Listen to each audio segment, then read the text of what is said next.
വാദി ബനി ഖാലിദിലെ ഒറ്റപ്പെട്ട ഗ്രാമങ്ങളിൽ അടിയന്തര സഹായം എത്തിച്ചു. കുത്തൊഴുക്കിലും ഉലയാതെ സുവൈക്കിലെ പള്ളി. മസ്കത്തിലെ പാർക്കുകൾ തുറന്നു.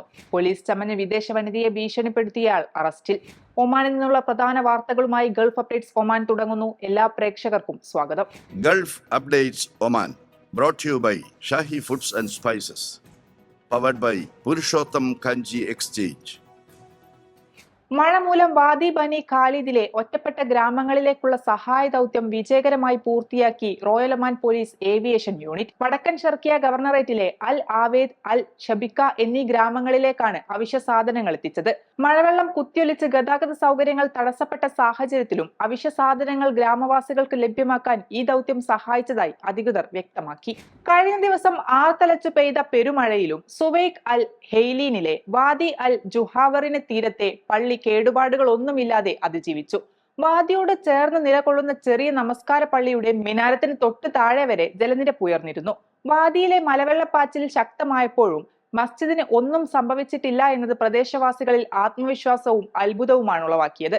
കനത്ത മലവെള്ളപ്പാച്ചിലിൽ കേടുപാടുകൾ ഒന്നും കൂടാതെ അതിജീവിച്ചുവെന്ന കാരണത്താലാണ് മസ്ജിദ് ഇപ്പോൾ ശ്രദ്ധ നേടുന്നത്.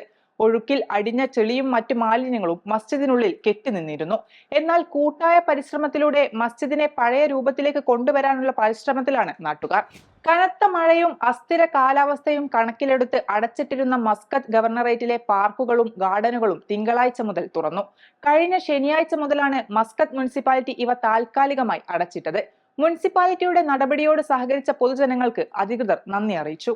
സീബ് വിലായത്തിൽ പോലീസുകാരെന്ന വ്യാജേന വിദേശ വനിതയെ ഭീഷണിപ്പെടുത്തി കവർച്ച നടത്തിയയാളെ റോയൽ ഒമാൻ പോലീസ് അറസ്റ്റ് ചെയ്തു.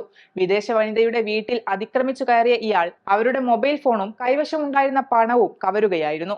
വിദേശ വനിതയുടെ പരാതിയിൽ അന്വേഷണം നടത്തിയാണ് അറസ്റ്റ്. പ്രതിക്കെതിരെ നിയമ നടപടികൾ പുരോഗമിക്കുകയാണെന്ന് അധികൃതർ അറിയിച്ചു. സീബിലെ തന്നെ മറ്റൊരു സംഭവത്തിൽ ഒരു വീട്ടിൽ മോഷണം നടത്തിയതിന് 2 ഏഷ്യൻ പൗരന്മാരെയും ആർഒപി അറസ്റ്റ് ചെയ്തു. ഗൾഫ് അപ്ഡേറ്റ്സ് ഒമാൻ പൂർണ്ണമാകുന്നു. പ്രവാസ ലോകത്തെ പുത്തൻ വാർത്തകൾ അറിയാൻ ഗൾഫ് മാധ്യമത്തിന്റെ സോഷ്യൽ മീഡിയ പ്ലാറ്റ്ഫോമുകൾ സന്ദർശിക്കാം. ഗൾഫ് അപ്ഡേറ്റ്സ് നിങ്ങളുടെ വാട്സാപ്പിൽ ലഭിക്കുന്നതിന് നിങ്ങളുടെ പേരും സ്ഥലവും 96201150 എന്ന നമ്പറിലേക്ക് വാട്സാപ്പ് മെസ്സേജ് അയക്കൂ. Gulf updates Oman brought to you by Shahi foods and spices, powered by Purushottam Kanji exchange.